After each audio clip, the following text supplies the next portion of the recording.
এলড্রোরা হোলোর পাশ দিয়ে নাইরা এগিয়ে চলেছে। পেছনের অভিশপ্ত দরজা বন্ধ হয়ে গিয়েছে, কিন্তু সামনের পথ আরও ভয়ঙ্কর।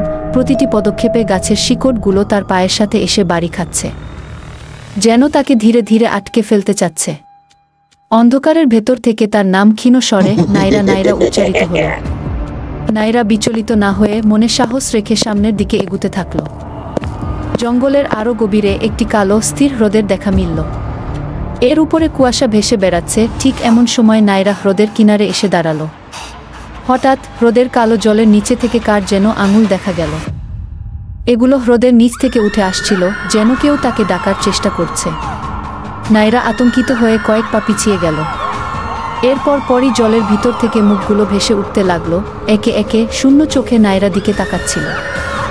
নাইরা তরোয়াল শক্ত করে ধরল এবং বলল, এসব কিছুই মনের ভুল, এদের কোনো অস্তিত্ব নেই। হ্রদ পেরিয়ে নাইরা একটি প্রাচীন শহরের ধ্বংসাবশেষে পৌঁছাল।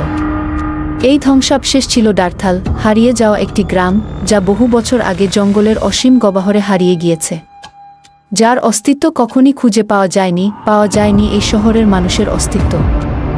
পাথরের ভগ্নচ্ছা ঘরগুলো এখন কেবল ইতিহাসের সাক্ষী হয়ে দাঁড়িয়ে আছে। নাইরা বাবার কাছে এ শহরের শুধু গল্পই শুনেছে। প্রতিটি পদক্ষেপে মাটিতে তার ছায়া নিজে থেকেই নড়াচড়া করছে, যেন তার চারপাশে ঘুরপাক খাচ্ছে, কথা বলতে চাচ্ছে। এই যেন একাধিক ছায়ার কান্না। নাইরার বুঝতে দেরি হলো না, এ হলো অভিশপ্ত শহরের সেই সব মানুষের আত্মা। নাইরা বাবার শিখিয়ে দেওয়া মন্ত্র পড়তে পড়তে সামনের দিকে এগোল। নাইরার পথ তাকে একটি অন্ধকার গোলকধাঁধার দিকে নিয়ে গেল, যা জঙ্গলের মাঝখানে লুকানো ছিল।